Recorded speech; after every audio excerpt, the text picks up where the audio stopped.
Hi, today here we are with the second edition of the evaluation series. This will be about evaluation of a case of thyroid swelling. As in all other cases, we start with history and clinical examination. These two parts we already covered in the last edition of our classes, that's the examination series. So I am not going into the details. We have seen a case of thyroid. For example, suppose we will present a small history of a patient. This patient is around 50-year-old man or woman with a multinodal goiter, which is non-toxic clinically and low retrosternal extension and no features of malignancy. You know why I am saying all this, because why you say all this, we already discussed in the last series, thyroid examination series. Now, from here we will take up. Now, here is the case after finishing his clinical examination, patient is with you. What are you going to do? We start with the thyroid function test. When the patient is with the thyroid problem, first thing you do is the thyroid function test. T3, T4 and TSH, most important being the TSH. Okay. Here there are two scenarios. We get a low TSH and elevated T3, T4 and a normal or elevated TSH. That is with a low T3.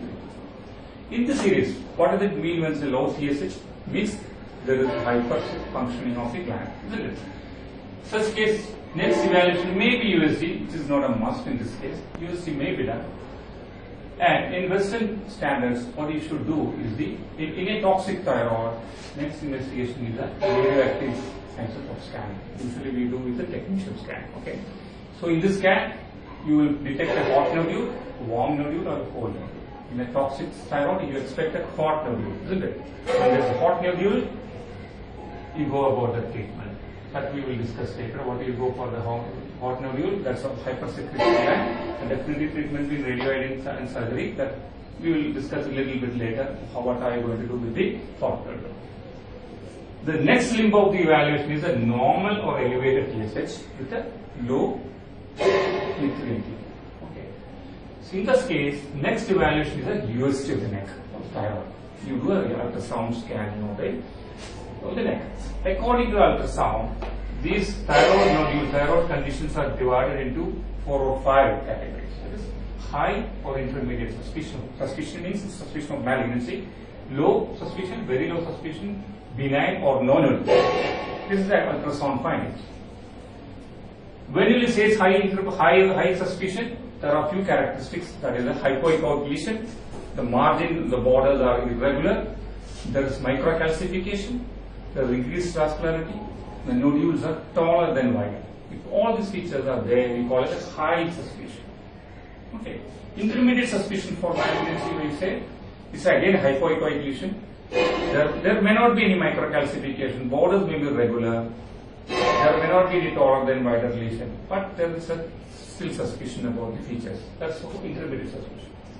Low suspicion is a mixed. There will be solid lesion mixed with cystic lesions, but still hypoechoic lesion. That's why we suspect it's a low risk for malignancy. Very low risk. The lesion itself is isoechoic or hyperechoic compared to the normal gland. Iso or hyperechoic, but without any other features like microcalcification, irregular borders, and all this. So it's very low risk. The 5th category is benign or no. Benign is a purely cystic lesion, so very low risk. So we have benign lesion, or sometimes there will be no nodule at all. So what is after the ultrasound, you categorize the nodule, the thyroid condition into one of these groups. Generally, high intermediate risk, low risk, or very low risk, you go for an FMEC. That's the next step. So, clinical evaluation, T3 thyroid function, USG. Based on USG, you go for FMEC. The 5th category, that is benign or no nodule, there is no need for FMEC. That's purely cystic, or there is a no nodule, you don't need an FMEC. But the problem is, in our setup, sometimes in some cases, you don't go into the USG state level. You clinical examination, from there you directly go to FMEC. Most of our cases may not be undergoing a USG examination, but there is the advantage. Suppose you go to USG, you are not categorizing the tumor into. You are not categorizing tumor into these categories. Straight away going for FMEC. So The book says the FNAC is not indicated in if the lesion is less than 1 centimeter. The lesion or nodule is less than 1 centimeter. Sometimes you don't need an FNAC. All you need is a watching of this patient. But there are certain exceptions, like USG features categorized into high, intermediate, or low risk. So you need an FNAC, even if it's less than 1 centimeter. Or previous history of radiation therapy, more chance of malignancy. Family history of malignancy for this patient, or the patient himself had a thyroid malignancy and is coming for a recurrent disease. So even if the lesion is 1 centimeter, we need an FNAC. Okay. So you did done FNAC. According to FNAC, you categorize this is called Bethesda classification. You categorize it into 6 types. One is non-diagnostic, second is benign lesion, third is atypia of unknown significance or follicular lesion of unknown significance. Fourth is follicular neoplasm or suspicious of follicular neoplasm. Fifth is suspicious of malignancy. Sixth is purely malignant. So FNAC you categorize into one of these 6 groups. This is very important in case of further evaluation and treatment of the thyroid condition. So what you do is actually dependent on the categorization of the FNAC. Okay. So again, I am going back to one more time. I am repeating all this. Histoclinical examination, thyroid function test. Then if it's low or hyperfunctioning, you go into dislim radii sort of evaluation and further management. The normal or elevated TSH, you go for USG. You categorize according to USG. You decide on FNAC. You do FNAC. According to FNAC, you categorize into one of these 6 groups.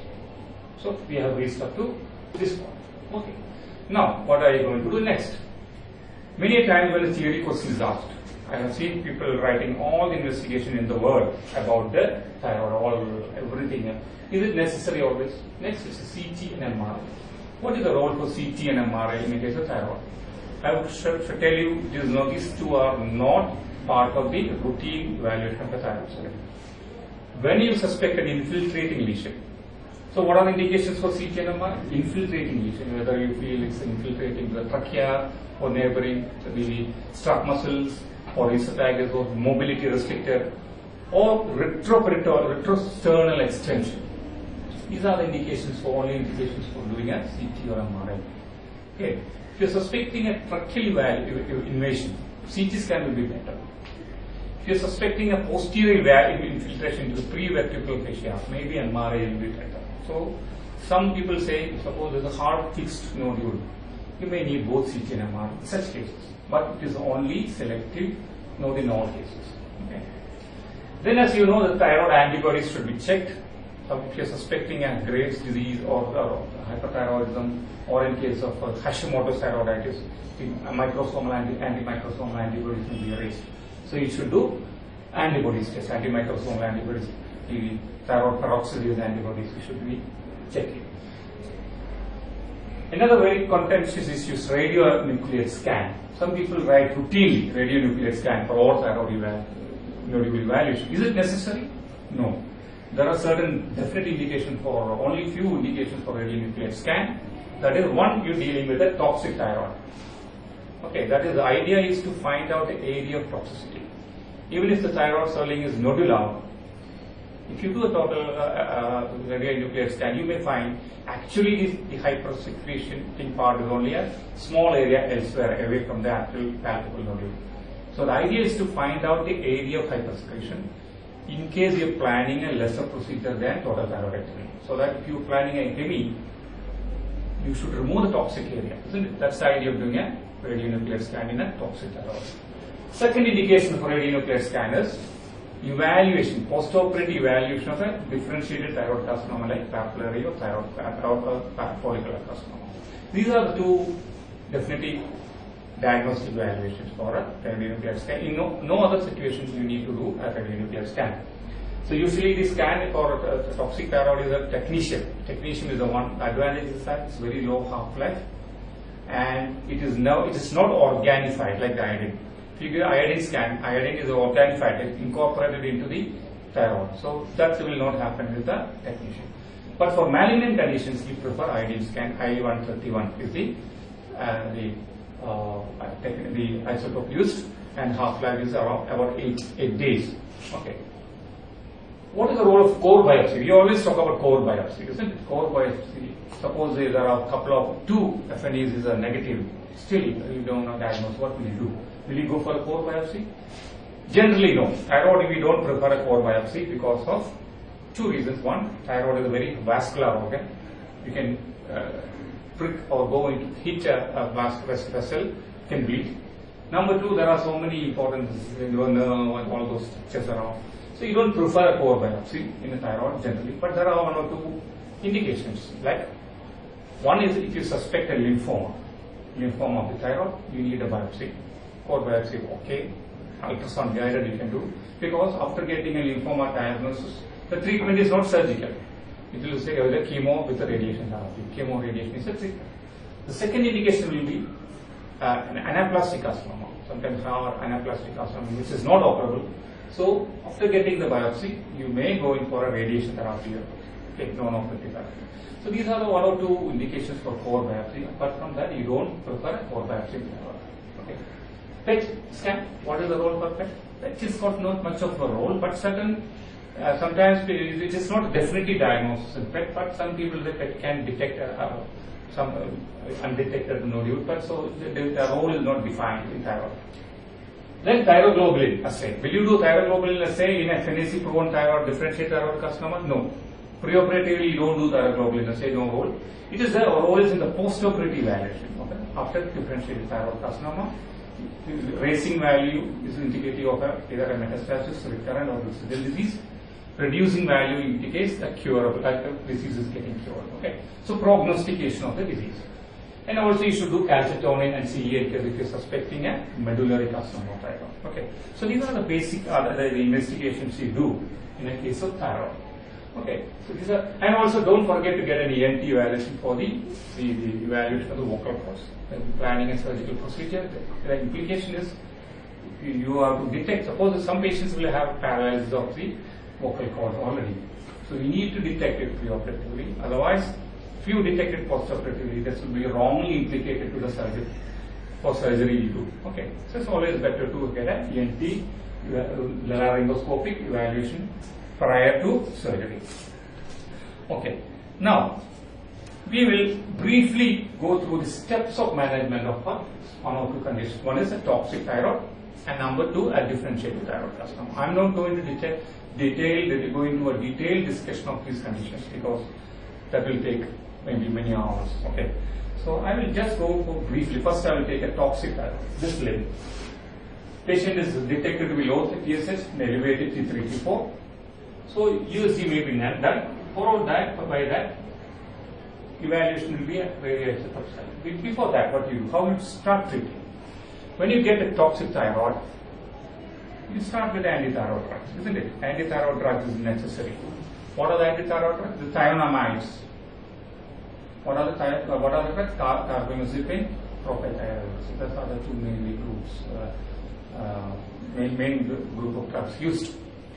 PTU, that propylthiouracil, is preferred in the first trimester of pregnancy because of its reduced crossing of the placental barrier. So that if you cross placental barrier, what happens? You can induce hypothyroidism in a fetus. So you don't really try to use this thing in a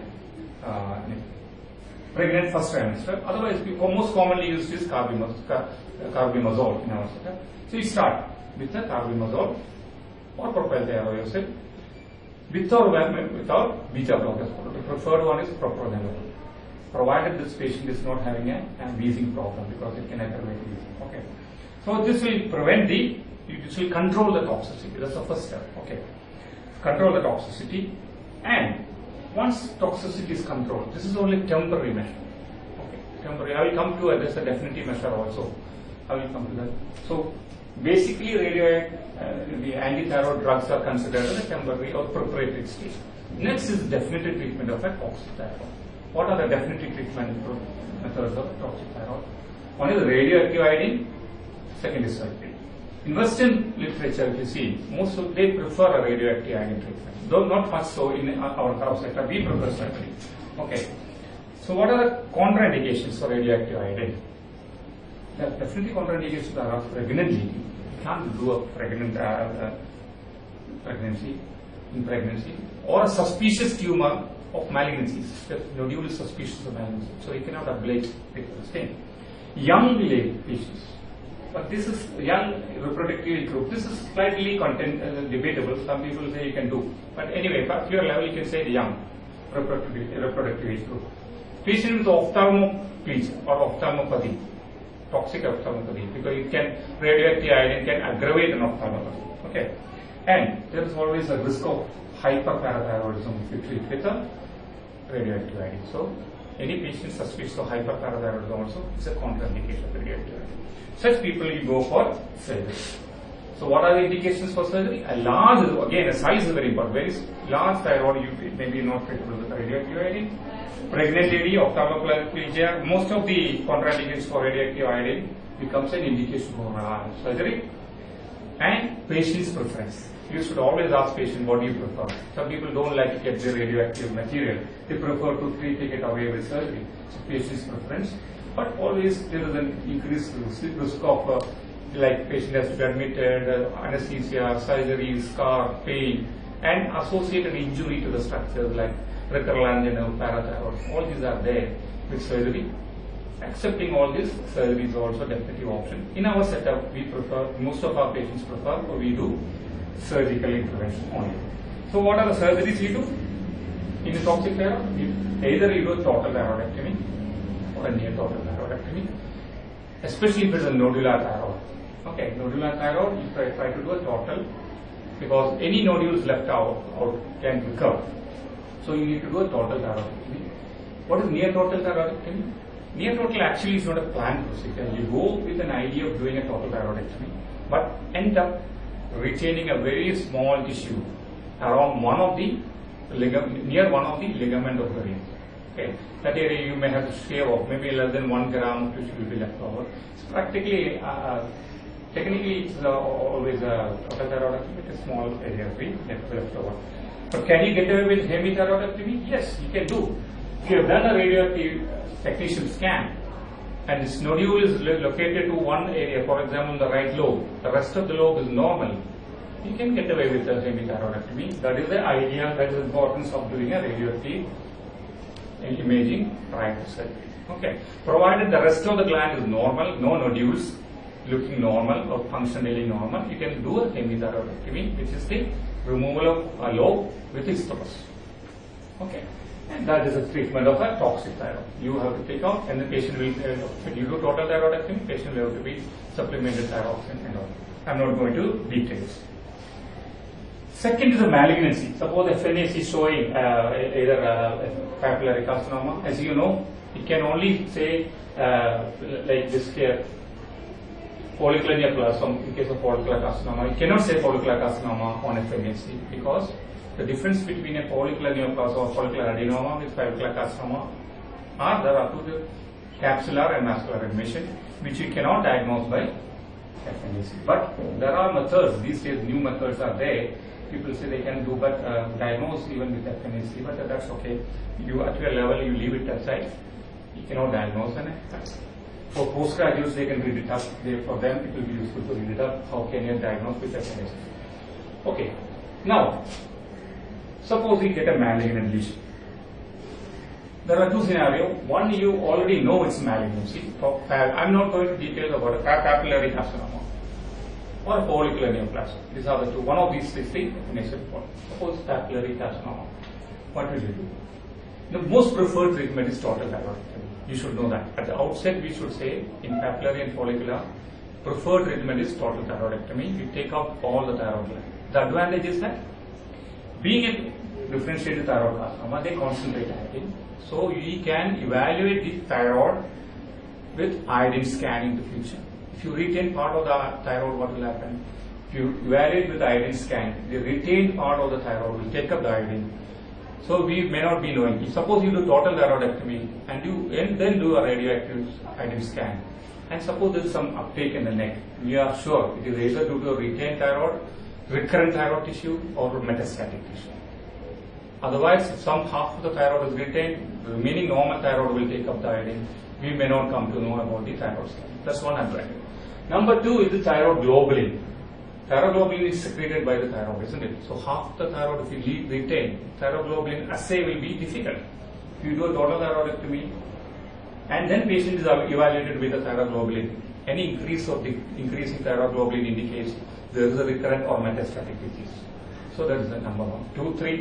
Number three is in papillary carcinoma, there is a multicentric, sometimes it could be a multicentric disease. More than one foci of the malignancy will be there. So total thyroidectomy, we have to remove all the foci. So the preferred treatment is total thyroidectomy. Okay. So sometimes what happens, preoperatively we don't diagnose. And if you may do a nodule on the right lobe, the patient will come with a chemothyroidectomy. Okay. And on histopathology, suppose the lesion is less than 1 centimeter on histopathology. Okay. It is enough to do hepatothyroidectomy. Okay, only once, provided the following features are not there. That is, no lymph node enlargement is there, no extra thyroidal extension is there, no history of radiation therapy for the patient. Okay, and male is again a contraindication. Any family history of thyroid malignancy. So these are not there. These are called high risk features. Okay, that is extra thyroid extension, lymph node metastasis, extra history of radiation therapy, family history of malignancy. All these are there, even if it's less than 1 centimeter. If these features are there, even if the lesion is 1 centimeter, you go ahead with the total thyroidectomy. Otherwise, less than 1 centimeter, chemothyroidectomy is enough. Okay, clear. Next is a lesion, so less than 1 centimeter. Next is 1 to 4 centimeter. This is an area of contention. What do you do with 1 to 4 centimeters? Here also, you prefer to do a total thyroidectomy if you are planning for a radioactive imaging in the future. Reasons we mentioned why you should do a total thyroidectomy. If this patient has all the risk factors which I have described here, it becomes an indication also here 1 to 4 centimeter. You should do a total thyroidectomy. Otherwise, we are not planning for any radioactive imaging in this patient. Again, chemothyroidectomy will be enough. Third is more than 4 centimeter. In this case, you have to do a total thyroidectomy. Okay. So, because other indications for total thyroidectomy are extra. More than 4. What are the indications for total thyroidectomy from the beginning? More than 4 centimeter, extra thyroidal extension, age more than 55, contralateral nodule. Suppose there's a nodule on the right lobe, there's another nodule on the left side. So that's an indication for total thyroidectomy. History of radiation therapy, family history of the thyroid carcinoma. So all these are the indications for total thyroidectomy. So less than 1 centimeter and 1 to 4 centimeter, you can consider hemothyroidectomy provided no risk factors are there, which I have mentioned 3 risk factors. More than 4 centimeter, definitely you should go for a total thyroidectomy.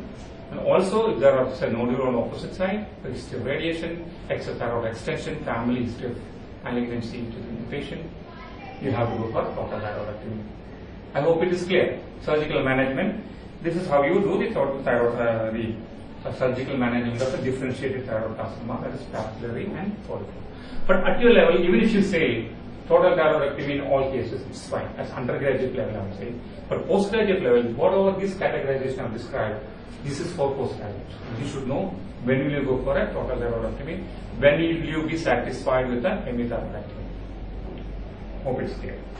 Next is the management of the lymph nodes. What will you do? Papillary carcinoma is well known for lymph node metastasis. Question is, this is again for postgraduates, maybe undergraduates is maybe not very important.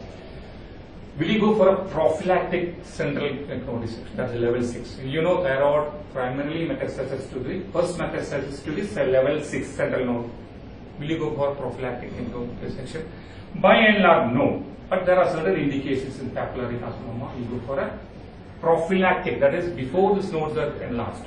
Prophylactic neck dissection. These indications are like T3 and T4 lesion, that is locally invasive tumor, more than 4 centimeter tumor, extra thyroid extension, and there are lateral neck nodes present. So if central nodes are not enlarged, you have to go for a central neck node dissection. So locally invasive T3, T4 lesion, more than 4 centimeter, extra thyroid extension. You have to go for a prophylactic bilateral central neck node dissection. That is level 6. Okay. Any role for lateral prophylactic neck node dissection? No. Lateral nodes are only dissected when these nodes are advanced. That means we usually do only therapeutic lateral neck node dissection. That lateral means level 3, 2 and 4. These are not prophylactically dissected only when these nodes are advanced.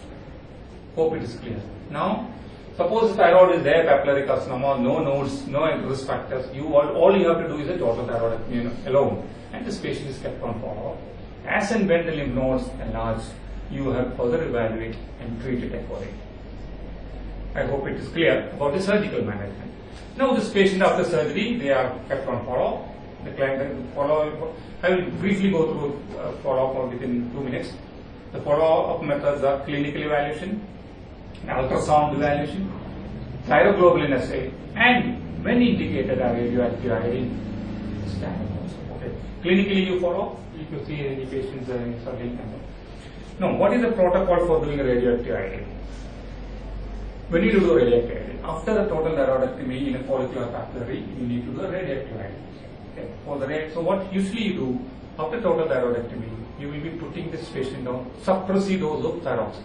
That's very high dose of thyroxine. That's 150 to 200 microgram thyroxine to suppress the TSH. In a high risk patient, TSH should be suppressed below 0.1 milliunits per milliliter. Milliunits, okay. Less than 0.1. High risk patients, less than 0.1. Low risk patients will be around 0.5. That is a rough range you need. So according to that, you have to adjust the dose of thyroxine. But there is one problem. If you really need to do a radioiodine scan, TSH should be elevated because iodine uptake is TSH dependent. Okay, so if you suppress the TSH by thyroxine, radioactive iodine uptake will not happen. So what do?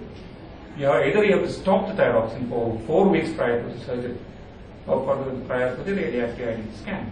But that is a long period. 4 weeks is a long period. You will leave the TSH elevated for 4 weeks, which is not good for the thyroid, the remaining malignant cells. So that's one method. Second method is thyroxine is stopped. Switch over to T3, triiodothyronine. Its half-life is only 2 weeks. Okay, few days, 7 to 2 weeks like that, 7 days to. So you need to stop it only for 2 weeks time. 2 weeks time you can need to stop. So then you can do the radioactive iodine by the time TSH is elevated. So you are leaving only 2 weeks without any thyroid suppression. The third method is that you can give injection of recombinant TSH. 2 days prior to the iodine scan, you can give recombinant thyroid and thyroxine will be elevated. TSH will be elevated. You need 30 milliunits thyroxine, the TSH in the blood for a proper radioiodine scan. 30. Okay. So you do scan accordingly. If you detect any secondaries or metastasis or recurrence, you treat it. Either if it's very small, you can ablate with a higher dose, or if there's significant tissue thyroid, you can do resurgery. So options for after detecting a recurrence or metastasis are either you do a resurgery or you ablate with a radioactive iodine. I-131 is it? This thing you ablate with. Okay, so this is what you do. And after, suppose you don't detect any radioactive uptake in the neck, one negative scan means that you don't repeat a radioactive iodine scan again. Okay, so if the first is positive, you do the treatment. Again, you may have to do one more radioiodine scan till you get one negative scan. Next to that, you will be treating this patient with clinical ultrasound and thyroglobulin. Thyroglobulin again gives an idea about any recurrence or metastasis. Raising thyroglobulin value means there is a chance of recurrence. You need to further evaluate with the ultrasound and maybe FNAC and all this. And if you have done only total thyroidectomy, no neck node dissection priorly, and if you detect it later, you may have to do an FNAC and treat. Maybe you need a neck dissection at that stage. Oh, okay. Then, if there is no recurrence, nothing in the radioactive iodine, you put the patient on suppressive dose of thyroxine and follow up. This is what you do in a case of differentiated thyroid carcinoma, that is papillary and follicular carcinoma. Okay. The total dose of the radioactive iodine one person can detect, or the cumulative dose is 1000 to 1500 millicurie. That's the maximum together throughout the life. 1000 to 1500, no more, not more than that. Okay. So, if the only thyroid tissue you need is 30 millicurie, depending on what tissue you are ablating.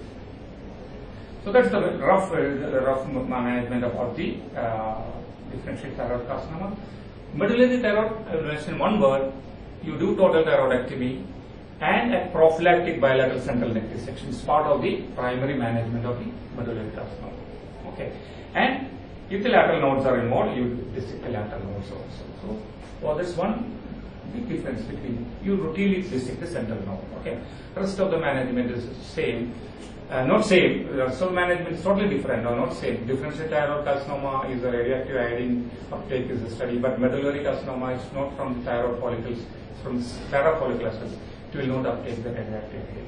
So it's a big topic by itself. I'm not going to the clinical theoretical management of the medullary thyroid carcinoma, which will be a big topic by itself. Our idea was to give you a clinical orientation, evaluation, and principles in the management of a thyroid nodule. We discussed about the toxic thyroid, we discussed about malignant nodule, and if it's a benign, this is something similar to that total or net or thyroid, no different. Okay. Hope you got some idea about management of thyroid swelling in the evaluation and management. Okay. Thank you.